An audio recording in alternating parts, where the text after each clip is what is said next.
2012లో నేను యూఎస్లో కొలరాడోలో I was working as a software engineer. అప్పుడు ఉద్యోగం చేస్తూ ఉన్నప్పుడు నాకు దేవునికి ఇవ్వడం అంటే చాలా ఇష్టం, మంచి కానుక ఇవ్వాలని చాలా ఇష్టం. నాకు 100స్లో కానుకేసేదాన్ని, ప్రేయర్ చేసుకుంటే జాబ్ రాగానే 1000స్లో కానుక వేయడానికి సహాయం చేశారు. అప్పుడు మళ్ళీ ఆశ కలిగింది, 5 డిజిట్ నెంబర్ దేవుడికి ఆఫరింగ్ ఇవ్వాలని. యూఎస్ పంపించారు, ఆ ఆశ కూడా నెరవేర్చారు. I was happy giving to the lord. But Wesley గారు డెన్వర్కి వాక్యం చెప్పడానికి వస్తే దేవుడు నాతో మాట్లాడారు, నీ డబ్బులు కాదు నాకు కావాల్సింది, నువ్వు కావాలని. సో ఒక సెక్యూర్ జాబ్ విడిచిపెట్టి ఫుల్ టైం మినిస్ట్రీకి నా జాబ్ రిజైన్ చేసి నేను ఇండియా వెళ్ళడం అంటే అది చిన్న విషయం కాదు. ఎందుకంటే నాకు తెలుసు అప్పుడు నాకు అకౌంట్లో ప్రతి నెల ఎవరు డబ్బులు వేయరు. వెస్లీ గారు ఒక ప్రీచర్గా తెలుసు, కానీ పర్సనల్గా నాకు తెలియదు. We never dated, never been friends. వాళ్ళ ఫ్యామిలీ తెలీదు. ఒక మాటలో చెప్పాలంటే విశ్వాసంతో నా జాబ్ రిజైన్ చేసి నేను ఇండియా వెళ్ళిపోయాను. But today I can say god has been leading అస్.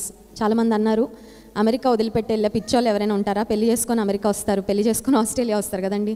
పెళ్లి చేసుకొని ఇండియా వెళ్ళిపోయే వాళ్ళు ఎవరైనా ఉంటారా? నువ్వు చాలా పిచ్చి డెసిషన్ తీసుకుంటున్నావని.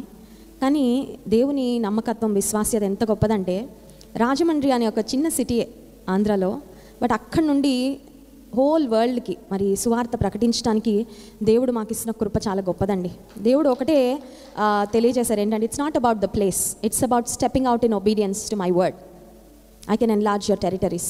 సరిహద్దులు విశాలపరిచి ఆయన కార్యాలు జరిగిస్తాను. ఆ రోజు నేను యేసయ్యకి ఎస్ అని చెప్పాను కాబట్టి ఈరోజు ఇన్ని ప్రాంతాలు తిరిగి దేవుని సువార్త ప్రకటించగలుగుతున్నాను.